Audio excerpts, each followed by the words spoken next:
ఢిల్లీ ఎన్నికల షెడ్యూల్ విడుదలైంది. ఫిబ్రవరి 5న ఎన్నికలు, 8న ఫలితాలు వెల్లడించనున్నారు. ఢిల్లీలో ఉన్న 70 అసెంబ్లీ స్థానాలకు ఎన్నికలు నిర్వహించబోతున్నారు. ఆప్, బీజేపీ, కాంగ్రెస్ మధ్య త్రిముఖ పోటీ కనిపిస్తోంది. ఢిల్లీలో 1,55,00,000 మంది ఓటర్లున్నారు.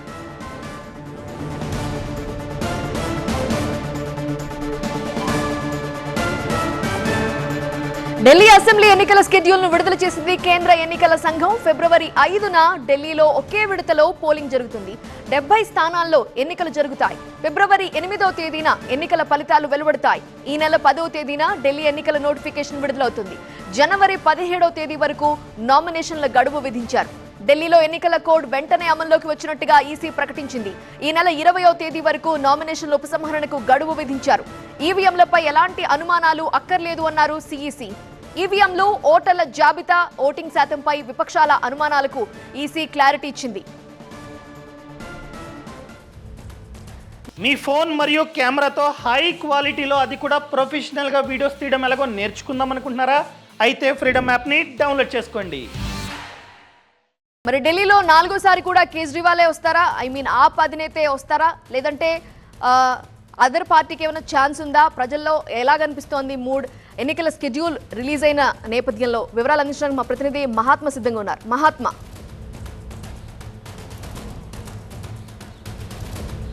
ఢిల్లీలో 2014 నుంచి పరిస్థితిని గమనిస్తే అసెంబ్లీ ఎన్నికలు అనేసరికి ఆమ్ ఆద్మీ పార్టీకి, పార్లమెంట్ ఎన్నికలు అనేసరికి భారతీయ జనతా పార్టీకి ఓటరు మొగ్గు చూపుతూ వస్తున్నారు. దేశం అనేసరికి దేశ రక్షణ, ఇతర అంశాలు వీటన్నిటిని కూడా పరిగణలోకి తీసుకుంటూ బీజేపీ అయితేనే బెటర్ అన్న ఉద్దేశంలో ఓటర్ ఉన్నట్టుగా కనిపిస్తుంది. కానీ అసెంబ్లీ ఎన్నికల విషయానికి వచ్చేసరికి తమకు ఎవరు ఎక్కువ ప్రయోజనాలు కల్పిస్తున్నారు ఏంటి అన్న బేరీజ్ వేసుకున్నప్పుడు అరవింద్ కేజ్రీవాల్ ప్రకటించిన కొన్ని పథకాలు, అమలు చేసిన విధానాలు, మరీ ముఖ్యంగా సామాన్యుడు దోపిడీకి గురయ్యేది విద్యా, వైద్యం, ఈ 2 అంశాల్లోనే. అటువంటి విద్యను ప్రభుత్వ స్థాయిలో మెరుగుపరిచి సామాన్యుడికి కూడా మెరుగైన విద్యను అందించే ప్రయత్నం చేయడంలో అరవింద్ కేజ్రీవాల్ చాలా వరకు సఫలమయ్యారని చెప్పుకోవచ్చు. ఆ తర్వాత వైద్యాన్ని కూడా డోర్ స్టెప్ వరకు, గల్లీ వరకు తీసుకుని రాగలిగారు. మొహల్లా క్లినిక్లను ఏర్పాటు చేయడం ద్వారా బస్తీ ప్రజలకు ఆయన దగ్గరయ్యారు.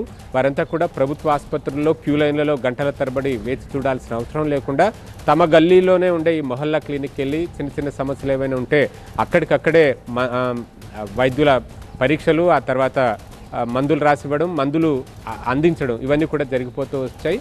దీనికి తోడు 200 యూనిట్ల వరకు విద్యుత్ ఫ్రీ, నీటి సరఫరా ఫ్రీ, ఇటువంటివన్నీ కూడా ఆయన పట్ల ఆదరణ చూపడానికి కారణమయ్యాయని చెప్పుకోవచ్చు. సో ఇవన్నీ ఆమ్ ఆద్మీ పార్టీకి ఇప్పటికీ కూడా అడ్వాంటేజెస్ పొజిషన్లోనే కనిపిస్తూ ఉన్నాయి.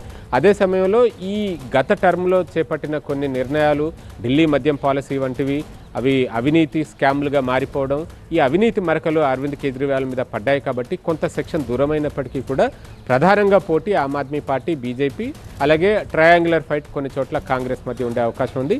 ఎంఐఎం కూడా ముస్లిం ప్రభావిత ప్రాంతాల్లో పోటీ చేయబోతుంది. కాబట్టి అక్కడ ముస్లిం ఓటు బ్యాంకుని ఎంఐఎం చీల్చే అవకాశం కనిపిస్తుంది. బట్ ఓవరాల్గా అయితే ఆమ్ ఆద్మీ, బీజేపీ మధ్యనే ప్రధానమైన పోటీ నెలకొని ఉందని చెప్పవచ్చు.